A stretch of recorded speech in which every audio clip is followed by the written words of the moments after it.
Bonjour et bienvenue dans cette conversation entre zèbres indépendantes. Aujourd'hui, j'ai le plaisir de recevoir Sandra Boré d'Effervescience. Je suis Marjorie Véron, j'accompagne les zèbres et les hauts potentiels, surtout lorsqu'ils s'épuisent au travail ou s'ennuient au quotidien. Je les aide à développer un projet qui leur tient à cœur. Sandra, un grand merci d'avoir accepté cette invitation à participer à ces conversations entre zèbres indépendants. Merci beaucoup pour l'invitation. Je rebondis sur ton lapsus parce qu'il était juste magnifique. On peut aussi s'épuiser au quotidien, surtout si on essaye de s'adapter à des gens qui ne pensent pas comme nous. C'est bien de le dire. Tu as ouvert une mini-porte, j'y vais. Exactement, génial. Sandra entre dans le vif du sujet direct. Elle est entre autres spécialiste des problématiques liées au stress et au burn-out. Tu veux nous en dire un peu plus, Sandra, sur ton activité? Oui, alors moi je suis scientifique à la base. J'ai travaillé pendant 12 ans avec des chercheurs et des médecins pour former des médecins à la médecine préventive, notamment stress burn-out, mais j'ai aussi beaucoup travaillé sur le microbiote, l'épigénétique, qui sont vraiment les petits terrains de jeu que j'aimais bien. L'immuno aussi, mais ça me plaît beaucoup moins, même si c'est à la mode en ce moment. Et en fait, pendant toutes ces années où j'ai bossé sur le stress, j'ai bien vu qu'il manquait une clé.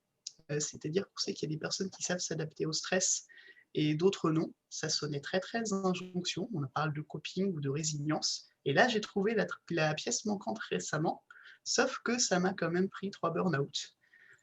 Parce que ça a beau être mon sujet, et je connais les mécanismes du stress par cœur, et j'ai même fait de la biologie pour mesurer à quel point je brûlais de l'intérieur. Je ne savais pas que j'avais le droit de dire non et de poser mes limites.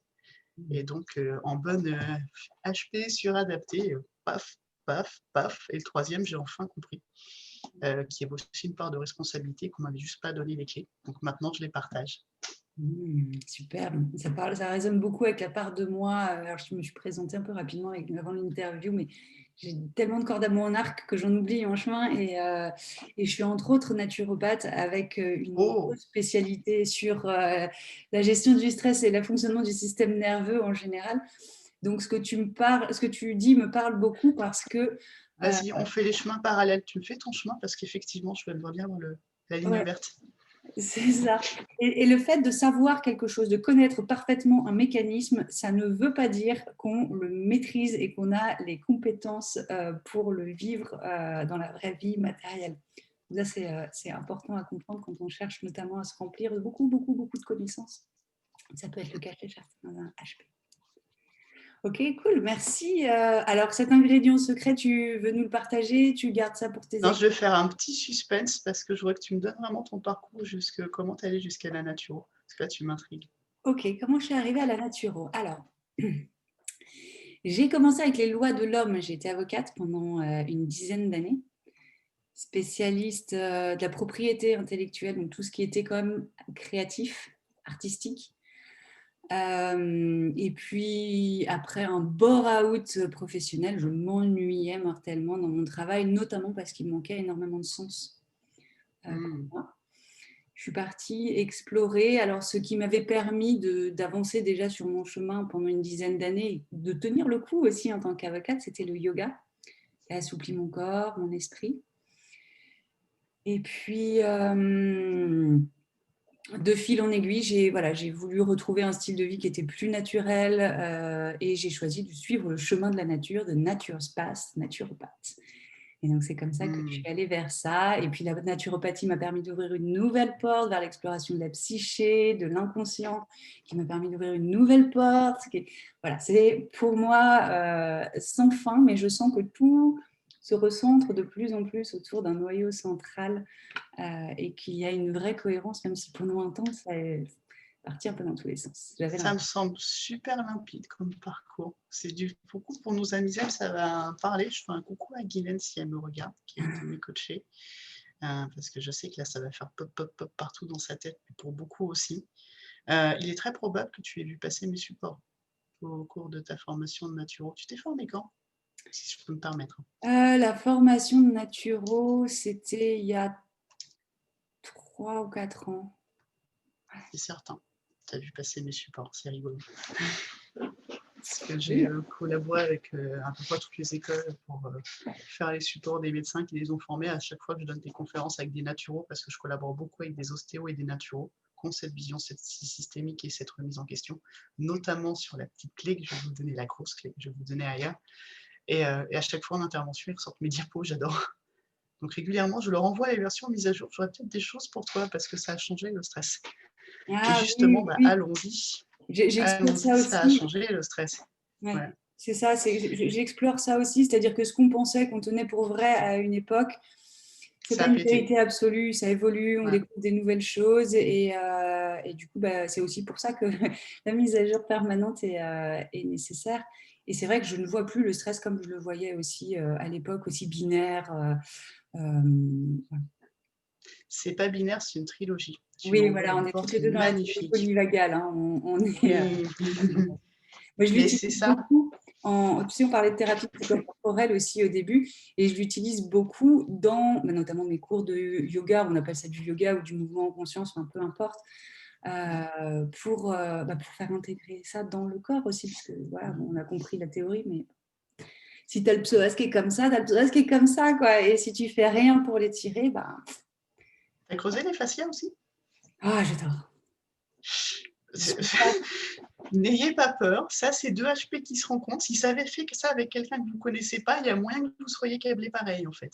Et vous allez avoir des gens qui vont regarder comme ça, ils sont juste pas câblés pareil, mais vous allez retrouver une copine.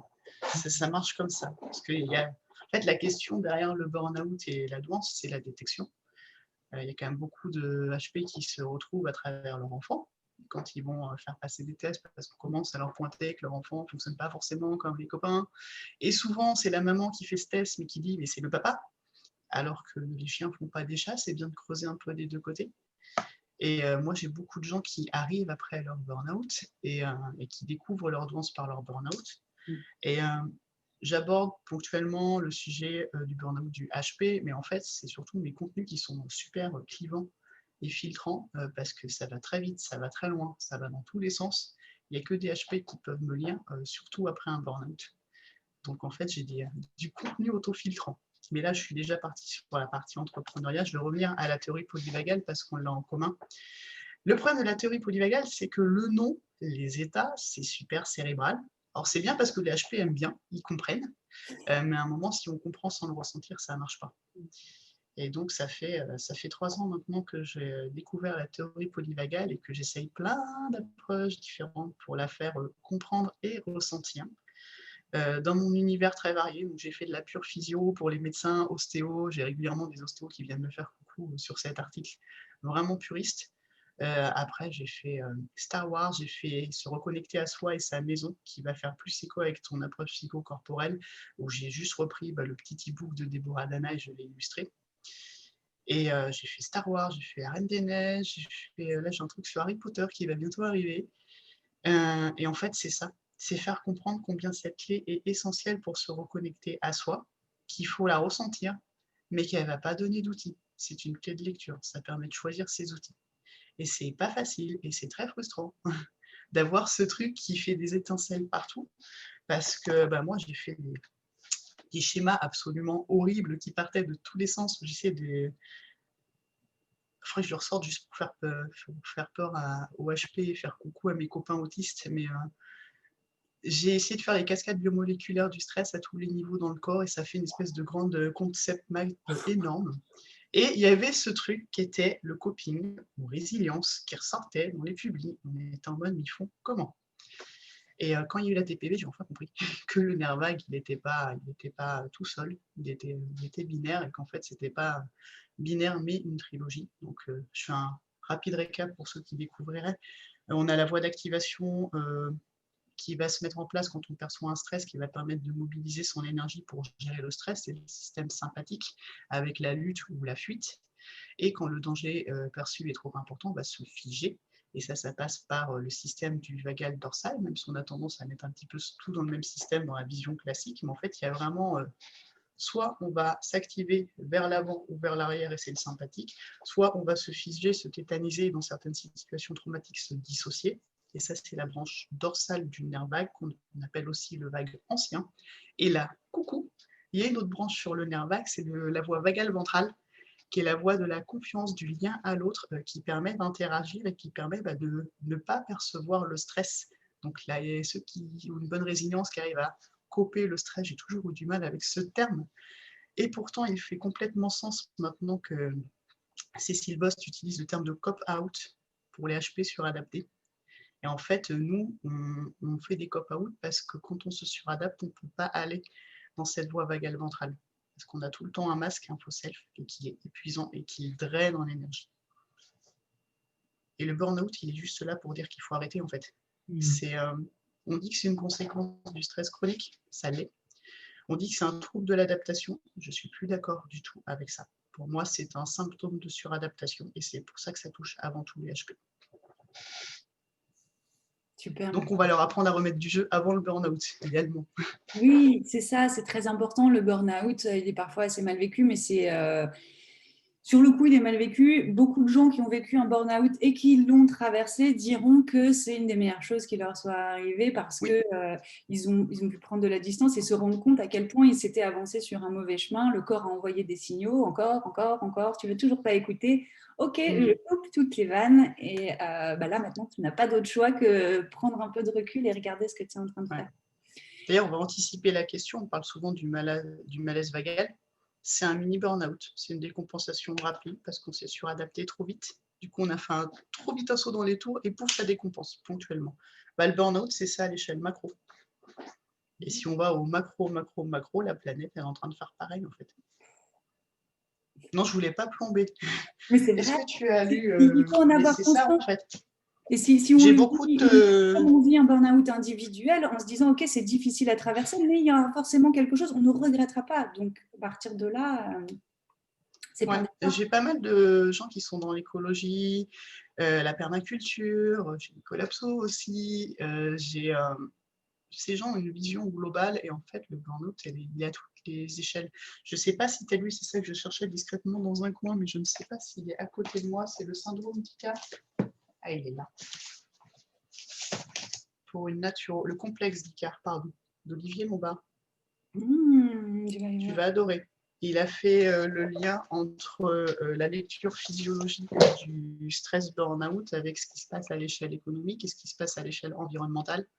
Et ça résonne beaucoup avec les naturaux, parce qu'on a cette lecture-là. Je fasse une VAE naturaux un jour. Hein. J'aime pas les papiers, mais il faut que je m'en occupe, parce que vous avez tellement vu passer mes trucs que ça ne devrait pas être si compliqué que ça. Mais en fait, il y a un problème selon moi, c'est pour ça que j'aime bien bosser avec les naturaux, c'est que les médecins, par rapport à ce qu'on leur demande aussi, hein, parce que la HAS s'est enfin prononcée sur le burn-out, et elle va nous ramener le plus vite possible dans ce mode de fonctionnement sympathique suradapté et qui va trop vite. Et tant que la médecine va avoir cette approche-là de nous faire retourner dans cette rat race, dans la course, ça ne va pas le faire. On ne peut que les collectionner, les burn-out. C'est pour ça que j'en ai fait 3. Et oui, cette suradaptation, alors on vit dans une époque où on a besoin de se suradapter et quand en plus on est zèbre, HP, on est particulièrement doué à ça. Donc on va particulièrement loin dans la suradaptation et c'est pas par hasard que voilà, du coup on vit ces burn-out et en HP, comme on vit pas mal de choses avec plus d'intensité, c'est des burn-out qui sont bien lourds à traverser. Donc Sandra, qu'est-ce qu'on peut faire pour éviter d'aller jusqu'au burn-out pour faire tomber son masque? Remettre du jeu, c'est l'expression, je mets tout partout. Ah, elle m'est venue assez spontanément au tout début de l'activité. En fait, mon dernier burn-out, je l'ai fait un jour qui n'existe pas, je l'ai fait le 29 février 2016. Le même jour, je publiais une vidéo destinée au gouvernement sur le burn-out et pourquoi la loi travail n'était pas bonne par rapport à l'épidémie de burn-out. Et puis le lendemain, c'était mon anniversaire, sauf qu'on m'avait évacué du travail et que j'ai mis 3 semaines à remarcher. Donc, encore une fois, je n'ai pas fait mon anniversaire parce que ça arrive souvent en période de mon anniversaire.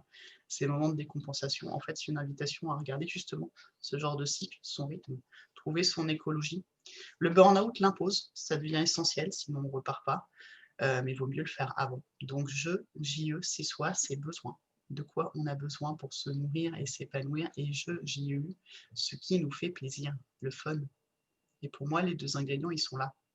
Mais ça veut dire apprendre à décoder ses émotions ou ses états, parce que maintenant, c'est une autre porte d'entrée pour comprendre ce qui se passe à l'intérieur.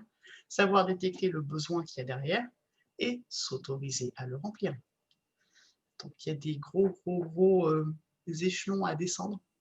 en termes d'écoute de soi, en termes d'estime de soi, en termes d'amour de soi, avant de repartir vers une quête qui est plus adaptée à nous, à notre écologie, à ce qu'on aime faire, et le faire avec du jeu. Mais ça prend ce chemin-là. Super, magnifique clé et je partage largement ce point de vue parce que je ne vois pas vraiment ce qui peut nous aider à nous sortir de tout ça, si ce n'est de retrouver du plaisir, de la joie à ce qu'on fait et de Mmh. répondre à nos besoins spécifiques individuels. On Oui, se sent différents, alors on est tous différents, mais donc on veut dire qu'on a tous des besoins différents et savoir quels sont ses propres besoins, les reconnaître, oser les exprimer si on vit en communauté, en famille, en groupe. C'est pas évident et ça peut demander un certain travail sur soi aussi, peut-être d'être accompagné au début pour mmh. oser y aller avant d'être pleinement autonome. Ça fait partie des choses que tu fais, toi? Oui, alors je fais de moins en moins d'accompagnement individuel parce que c'est trop chronophage, ça me prend trop d'énergie. Je suis en train de complètement les réajuster. Alors là, déjà, je vais les suspendre parce que je vais écrire mon livre, donc je vais faire une bulle d'écriture. Mais j'ai un format qui est du coaching formation tel que je pouvais le faire avec les naturaux aussi, en fait. C'est-à-dire que je vais leur expliquer ce qui les a amenés là. Donc j'ai toujours une casquette de pédagogue. Après, ils relisent pour eux, ils l'intègrent pour eux. On travaille sur des clés pour que eux l'intègrent et en fassent quelque chose qui les porte au lieu de les tuer, bah oui, les cramer à petit feu, disons-le. Et après, je leur donne aussi des ressources pour qu'ils puissent un peu jouer de leur côté. Mais en fait, je les prends sur un temps super court pour faire une pédagogie accélérée parce que j'ai que du HP au moins, voire plus. Et après, je leur donne une formation toujours à côté pour qu'ils puissent continuer. Et si jamais ils ont le besoin, on fait des petites séances ponctuelles. Mais pour mon écologie et la leur, on fait un format trilogie de séances d'ailleurs. Et ça me semble plus juste parce que sinon, j'ai trop de projets en parallèle, ça va pas te surprendre. Et je ne ferai pas des trucs longs, en fait, ça m'intéresse pas. J'adore l'humain, ça me passionne. J'ai une énorme formation qui décortique tout ça, qui fait des liens dans tous les sens et je l'adore. Et c'est un peu ma petite bulle de sécurité à moi, mais les coachings sont relativement courts pour amener vers d'autres choses, en fait. Mmh, superbe. Tu as comme tu as beaucoup d'activités différentes, tu fais beaucoup de choses. J'ai vu passer aussi, on en parlera peut-être, tes sketch notes. Oui. J'aime beaucoup, c'est une manière très créative qui va parler aux esprits qui aiment bien avoir the big picture, la grande image.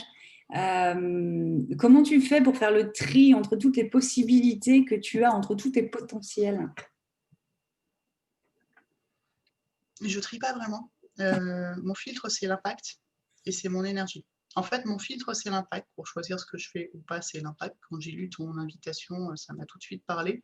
Quand tu m'expliquais ton parcours et qu'on a croisé nos expériences, c'est une évidence. Donc j'apprends à écouter ça parce que bah, moi je suis autiste, donc je décode pas les messages implicites et j'ai plein de prises de contact dont je comprends pas du tout à quoi ça sert en fait. Et des fois c'est commercial et mon copain m'aide, mais c'est compliqué. Donc j'écoute beaucoup ce qui se passe à l'intérieur pour voir si c'est OK, mais c'est surtout que ben, j'ai un peu le côté obscur, c'est le stress burn-out, mais j'ai une expertise dessus qui est telle qu'il faut que j'y aille, c'est facile, et puis justement, il y a de la pédagogie à faire, et moi, mettre les trucs en image, c'est un gros kiff. Et la théorie polyvagale, c'est génial, mais qu'est-ce que c'est moche. Enfin, le bouquin de Porges, Déborah Dana est plus visuelle, mais Porges, faut y aller quand même. Il y a quelques trucs C'est comme ça. Tu sais, moi, je fais de la PNL aussi, la programmation mmh, neurolinguistique. C'est magnifique. Mais sérieux, les mecs, ouais. à part que vous, ça vous fait vous sentir grand et particulièrement intelligent, nous, ça nous aide vraiment, vraiment pas à vendre le concept, à l'expliquer et à expliquer aux gens ce que ça peut leur apporter, quoi. Oui. L'analyse transactionnelle, j'ai bien aimé. C'est avec le petit bonhomme de neige, c'est ça qui a donné la Reine des Neiges, ça m'a plus parlé, mais ouais, la PNL, quand tu dis c'est comme la TPV. En fait, s'il y a trois lettres, méfiez-vous. Ça peut être intéressant, mais de prime abord, c'est pas forcément facile de rentrer dedans. Et bah, du coup, bah, j'ai ce truc qui fait que je suis et très scientifique et très visuelle. Et heureusement, je l'ai senti super vite, ce qui fait que j'ai toujours été, depuis toute petite, dans les sciences et dans le visuel. Donc j'ai dessiné, j'étais photographe de concert pendant des années. Et après, bah, j'étais conceptrice pédagogique et je faisais de la communication pour rendre visuelles les idées des chercheurs et médecins. Donc c'est assez naturellement que j'ai gardé les deux parce que c'est toujours ce qui m'a nourri et c'est vraiment ma zone de génie à moi. Et en fait, bah, le burn-out m'ayant grillé quand même mon cerveau 3 fois, j'avais plus mes capacités de concentration et de mémorisation juste après, donc j'arrivais plus à processer les infos, les retrouver au bon moment. Et c'est à ce moment-là que j'ai découvert le sketchnoting. Et le sketchnoting, c'est mon côté lumineux. J'ai vraiment la partie créa visuelle sketchnoting où je m'amuse, et j'ai le stress burn-out où vraiment je fais beaucoup de biblio, je décortique et je retransmets, et là je suis plus en pédagogue. Et j'ai besoin des deux, c'est mon équilibre. Super. Donc il n'y a pas à choisir. Non, mais ça demande de se connaître et reconnaître ce qu'il y a en nous qui nous porte et qu'on fait naturellement et peut-être depuis l'enfance, peut-être que ça a été un peu Oui, étouffé, enfoui, et d'arriver à faire ressortir ça et trouver l'équilibre entre ces différentes parties de nous, pour moi, c'est fondamental. C'est par là que passe l'épanouissement, quand toutes les parties ouais, peuvent s'exprimer. c'est ça. Et tu vois, je suis en train de réaliser en te le disant, j'ai le burn-out qui est mon dorsal, j'ai la créa, le sketchnoting qui est mon sympathique, mais mon vagal ventral qui est de plus en plus en train d'émerger, c'est l'atypie sous toutes ses formes et l'intégration. Mais même pas l'atypie, la diversité, je veux dire la neuroatypie n'est qu'une diversité parmi d'autres. Pour avoir fait le surdoué sens ce week-end, c'est plus la diversité. Pour moi, les différences sont factuelles, c'est absurde de vouloir les gommer, mais ce n'est pas non plus une revendication, c'est juste la norme, c'est la nature. Donc je vais aller de plus en plus par là. Magnifique. Donc toi, tu as commencé comme salarié, c'est ça? Tu travaillais Ouais. voilà, pour j'ai vu entre autres un grand labo. Et puis, tu as choisi la voie de l'indépendance ensuite. Ça s'est passé comment? Ça a été une évidence? Ça s'est imposé à toi? C'est un choix? J'ai freiné pendant des années, à tel point que je ne l'ai complètement pas intégré dans mon prisme du tout. Parce que mon papa était indépendant, il était artisan, il s'est tué au travail complètement littéralement. En fait, il était super inflammé avec des douleurs, des traces de fractures et tout. Enfin, tu imagines bien, mais du coup, retraite, décompensation, cancer, très très rapide. Euh, et, euh, et du coup, je voulais pas y aller. Pour moi, c'était pas safe. Il y avait un truc à l'intérieur qui ne voulait pas. Mais pourtant, le troisième burn-out, j'ai bien senti aussi que je ne pouvais pas en faire un quatrième et que je ne pouvais pas y retourner. Et j'ai eu les bonnes rencontres au bon moment, mais d'une façon Pac-Man, tu vois, des pop, pop, pop, pop, pop, ça y allait tout seul. J'ai eu Livia Quero qui faisait un truc sur l'indépendance et qui expliquait comment elle avait quitté le salariat. J'ai eu Martin Latulippe qui finançait l'Académie Zéro Limite qui m'a appris le mot infopreneuriat alors que j'étais parmi les toutes premières à avoir développé le e-learning. J'ai fait le premier parcours de prévention santé, je pense, en France. Parce que voilà, comme tous les HP, j'adore apprendre. Quand ils ont commencé à faire Khan Academy et mettre des cours d'université en ligne, j'étais en mode waouh. Et donc je l'ai fait avec les médecins. Mais à aucun moment, je me suis dit que moi, je pouvais le faire toute seule pour les gens que je voulais et puis l'ouvrir au grand public, en fait. Donc l'histoire s'est faite sans moi, je la regardais de loin, je n'ai pas du tout connecté, puis à un moment, les neurones ont fait POC, et je suis partie du côté de la pédagogie en ligne, mais ouverte, parce que pas que pour mon labo. Super. Et du coup, cette activité en ligne, tu en vis Ouais, aujourd'hui? Ouais. Et alors, j'ai mis 4 ans, hein, en toute c'est ça, tu as mis transparence, j'ai mis 4 ans avec une pause pour faire un mini-geek qui est maintenant 3 ans. Donc, non, il m'a fallu 4 ans pour sortir mon salaire d'avant. Et puis après, j'évolue progressivement. Là, je viens de changer de structure d'entreprise. Je suis passé de micro-entreprise à URL. Mais c'est un warning que je voudrais mettre. En France, on a ces possibilités de faire une rupture conventionnelle et c'est top parce que ça laisse le temps de réfléchir à son projet. Mais quand on se reconvertit après un burn-out, cette chape des 2 ans et pas forcément la vraie chronicité qu'on va vivre nous. Il ne faut pas que ça devienne une injonction, une pression. À un moment, il faut aussi savoir se laisser du temps parce que le burn-out, c'est aussi trouver son rythme. c'est important ce que tu dis. Il n'y a pas il y a pas de règles et il faut avoir conscience quand on se lance qu'il va y avoir une période plus ou moins longue où on ne va pas avoir le niveau de vie qu'on pouvait avoir avant. Il y a tout un temps de démarrage et dans ces périodes-là, Sandra, qu'est-ce que tu peux donner comme bons conseils ou partager comme bons trucs et astuces pour pas baisser les bras parce que c'est pas forcément facile. Moi, j'accompagne des indépendants qui se lancent, qui se relancent, qui relancent des activités. Et ils tiennent bon 3 mois, 6 mois, puis au bout de 6 mois, quand toutes les graines qu'ils ont plantées, il n'y en a pas beaucoup qui prennent, c'est pas évident de garder la foi, de garder le rythme, le moral et l'énergie. Tu sais, l'image du bambou, elle est super juste. Ma coach, à chaque fois, on en parlait là récemment parce que j'ai fait le point sur ce fameux réajustement. Je suis une acharnée. J'ai aucun problème de motivation. Mon problème, c'est les limites. J'ai planté plein de graines tout le temps, tout le temps, tout le temps. Ça a poussé comme ça. Je taffe, je taffe, je taffe. Le seul truc, c'est qu'il faut être sûr de où on va. Et ça part par le jeu toujours, reconnexion à soi, reconnexion à ses besoins. Qu'est-ce qui fait plaisir? Qu'est-ce qu'on fait avec facilité et ses talents? Quand on a fait un burn-out, c'est que quelque part, on a ancré que le travail devait être difficile et qu'on devait se suradapter. Il faut casser ça. Il faut trouver son rythme aussi dans son organisation. Un truc que les HP vont faire et tous les salariés qui se reconvertissent, je pense, à un moment on y passe, on va faire des horaires de salariés dans son activité. Ça peut se comprendre, ça peut être pratique, mais on n'a plus du tout cette contrainte-là. Moi, ma journée, c'est un Tetris. Là, tu vois, d'habitude, ma routine fait que je fais mon sport le matin et après, je fais mes mails, mes partages. Et puis là, on avait notre interview. J'ai pas fait mon sport. J'ai dansé en rangeant les courses et je sais que je ferai mon sport plus tard dans la journée et ça ne change rien. Et j'ai rien raté, j'ai pas de problème à faire mon sport à 11h si je fais mon sport à 11h. Mais ça, c'est une liberté qu'il faut acquérir. C'est tout un déconditionnement, en fait. Et dans un premier temps, parce que là, on parle de post-burnout, le mode chat. Les chats, c'est les maîtres zen. Oui, on peut avoir plein d'idées, on n'en aura pas forcément parce que si le burn-out s'est construit sur la durée et c'est accompagné d'une dépression, d'un syndrome dépressif, les idées ne vont pas bien tout de suite. Il faut se laisser le temps de remonter. Si on fait que le burn-out parce qu'on l'a fait plutôt vite, ou moi j'ai fait les 2 premiers burn-out avec une dépression, le troisième n'en avait pas, parce qu'il s'est fait en 2 mois, c'était radical, paf. Donc mon cerveau, il marchait, le corps marchait littéralement plus, c'est vraiment, j'ai mis du temps. Mais en fait, j'ai construit l'effervescence à l'IT. Et j'ai fait mes articles et tout. C'était assez. J'ai bien vu la différence de burn-out avec dépression, burn-out sans dépression, en plus avec mon cerveau atypique. Et en fait, non, c'est mode chat. On se couche, on mange, on se couche, on mange. À un moment, on va sentir qu'on peut un peu bouger, jouer. Et là, ça va être yoga, pilates, pas plus. Et pas un stage de yoga d'une semaine. C'est encore super performance. C'est que vous êtes encore dans les schémas d'avant. C'est s'écouter, en fait. Les chats, c'est des maîtres zen. D'ailleurs, il y a quelqu'un qui a fait un lapsus magnifique au surdouessance, elle a écrit patriarcat. Mais on a la solution. Au burn-out de la société, la solution, c'est le patriarcat. Je n'ai pas encore fait de post parce que, comme toujours, j'ai 15 000 idées et j'ai 4 trames d'articles en parallèle. Tout va bien. Les patriarcats, je pense que c'est une grande vérité. C'est beau, ça va bien dans la notion d'équilibre yin-yang, c'est magnifique. sympathique, parasympathique, féminin, masculin. Enfin, ouais.